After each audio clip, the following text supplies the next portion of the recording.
guru hebat semuanya? Iya, terima kasih masih tetap semangat sampai jam sekarang sudah jam 12. Mohon izin waktu dan tempatnya. Perkenalkan, saya Kori Sepia, guru Pasar Ibu, bukan Kori Sibayang ya Bapak Ibu. Saya guru bukan Bupati Karo yang dulu. Saya guru di SMP Negeri 1 Atap 2 Merek. Oke, ini kondisi sekolah kami terletak di Jalan Besar Merek Sidikalang, kilometer 4, Desa Kancung Batu Air Popo, di mana kebanyakan siswa kami, jika totalnya 30 orang, pasti ada 10 orang siswa berkemampuan belajar rendah. Ya, seperti itu kondisinya. Oke, jadi kami diajarkan penerapan PM dengan konsep 8334. Ini saya terapkan di 3 modul ajar. Jadi kalau tadi teman-teman menceritakan satu praktik baik, karena di LK kami ada 3 modul ajar PM yang diupload, ketiganya saya ceritakan. Jadi setiap modul itu ada perbaikan yang terus meningkat, mulai dari pemanfaatan teknologinya yang meningkat dan kemitraan pembelajarannya yang meningkat. Jadi saya belajar dan dari setiap evaluasi yang diberikan oleh rekan guru saya di SMP Negeri 1 Atap 2 Merek. Yang pertama itu PM1 dengan materi sel. Bisa Bapak Ibu baca. Di sini saya sudah terapkan konteks yang keempat. Ya, praktik pedagogik itu saya buatkan mendalam PBL, kunjung karya, dan ada diferensiasi proses. Jadi ini kegiatan belajarnya.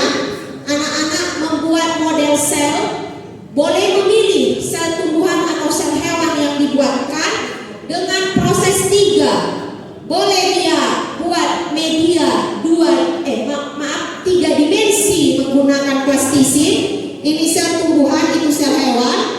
Kemudian boleh menggambar 2 dimensi, sel hewan, sel tumbuhan. Kemudian boleh menyusun puzzle. Jadi yang menyusun puzzle itu untuk anak-anak yang berkemampuan belajar rendah dan hiperaktif. Itu saya kasih kegiatannya seperti ini. Ini hasil belajarnya.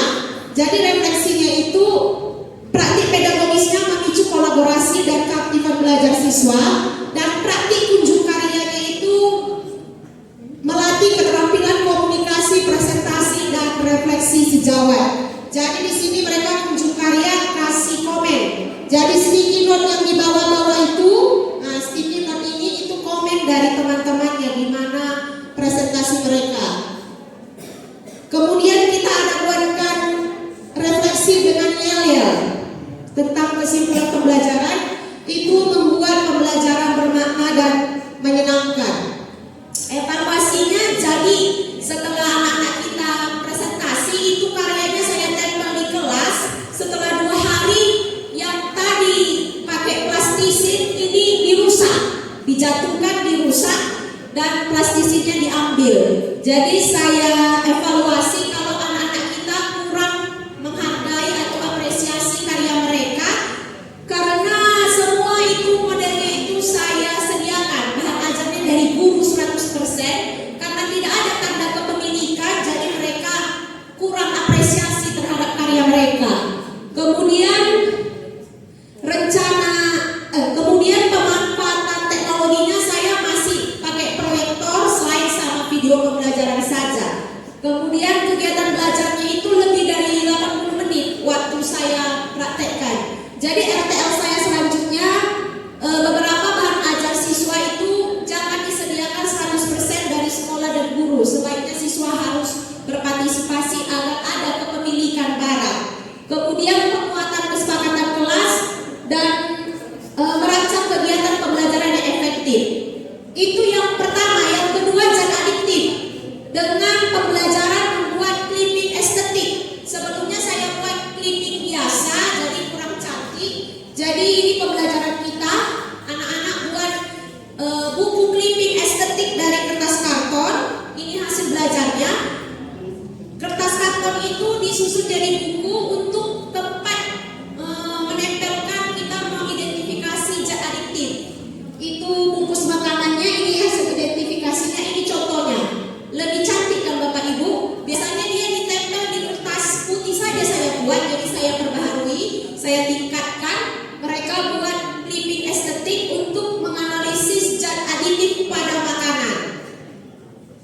Ini foto anak-anak. Refleksi saya, praktik pedagogisnya berhasil meningkatkan keterlibatan siswa. Presentasi clipping estetiknya itu meningkatkan ketertarikan dan kreativitas antar kelompok. Kemudian menganalisis zat adiktif dan menilai keamanannya, mendorong siswa bernalar kritis dalam memilih jajan makanan. Ini tujuan utama yang mau saya capai. Kemudian kegiatannya belajarnya tepat waktu karena pembuatan bukunya sudah di rumah. Jadi di sekolah anak-anak tinggal menganalisis zat aditifnya saja.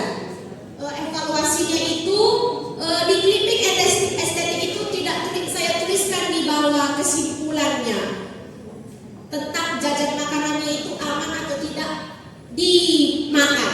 Jadi untuk RTL selanjutnya saya harus membuatkan data tumbuhannya itu, membuat tabel komparasi tentang zat adiktif buatan paling beresiko yang ditemukan dan rekomendasi aman untuk dimakan. Itu yang kedua. Yang ketiga, dari ketiga modul ajar PM yang saya terapkan, menurut saya ini yang paling terbaik. Karena sebelumnya kalau PM pertama hanya kolaborasi guru dan siswa, PM kedua saya kolaborasi guru, siswa, dan penjaga kantin sekolah. Yang keempat ini, yang ketiga ini sudah ada kolaborasi siswa, guru, penjaga kantin, dan juga orang tua siswa, di mana anak-anak merancang menu sehat. Ini kegiatan belajarnya. Jadi anak-anak itu saya sediakan 3 piring kosong. Anak-anak memilih makanan sehat pagi, siang, sore, malam dari gambar yang sudah digunting, dan di sini ada menghitung nilai total harian. Jadi kalau dia di sini bisa melatih numerasi karena juga dia tambah-tambah melatih nilai total harian. Tidak boleh melewati batas ambang siswa laki-laki dan perempuan. Jadi setiap kelompok diminta memilih mau menyediakan menu sehat untuk siswa laki-laki atau siswa perempuan. Jika siswa laki-laki 2.400 kalori, jika siswa perempuan 2.200. Jadi anak-anak buatkan menu yang mereka pilih, dikasih pilihan. Nanti saya sediakan di situ ada juga makanan tidak sehat. Contohnya fast food, ya sosis goreng, sosis bakar. Apakah anak-anak memilih saat membuat menu sehat? Ternyata beberapa memilih. Jadi mereka makan cilok, lebih tertarik mereka membuat itu menu makan sehat mereka. Jadi setelah mereka presentasi itu saya sarankan evaluasi anak-anak untuk memilih menu sehat. Untuk tugas selanjutnya di rumah saya minta mereka buat menu bekal grebek. Jadi di sekolah kami ada kegiatan gerakan bawa bekal setiap hari Kamis.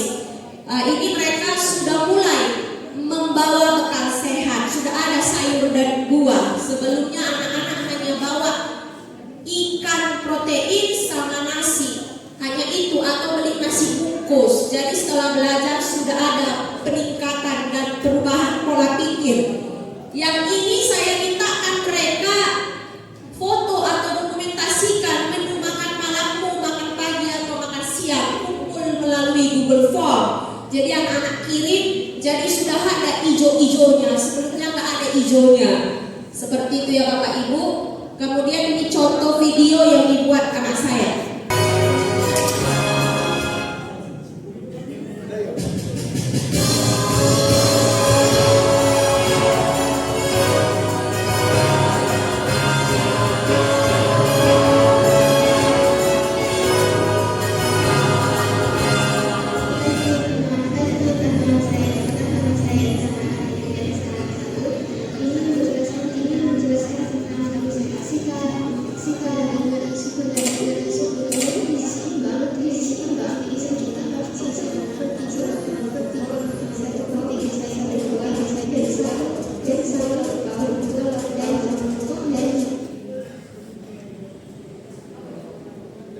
Oke, kita lanjutkan. Penutup Pak, izin. Ya, jadi refleksi saya kegiatannya strategi pembelajarannya itu mendorong dimensi kolaborasi, komunikasi, dan kreativitas. Ada juga meningkatkan numerasi. Dan di refleksinya itu saya buatkan ada metode 321. Nanti anak-anak disuruh minta sebutkan 3 hal menarik, 2 komponen yang kamu lupakan, dan 1 komitmen. Jadi refleksi model ini membuat anak-anak memiliki komitmen untuk memakan menu sehat. Evaluasinya kegiatan belajarnya sudah baik dan lancar. RTL saya itu harus konsisten menerapkan PM dalam pembelajaran IPA. Kalau mau lihat modul saya boleh scan, mana tahu mau diperbaiki, boleh Bapak Ibu scan di layar. Kemudian menurut saya ini harus penting untuk kita. Mengajar bukan hanya tentang menyelesaikan kurikulum, tetapi tentang menanamkan memori yang berharga di benak setiap siswa. Terima kasih.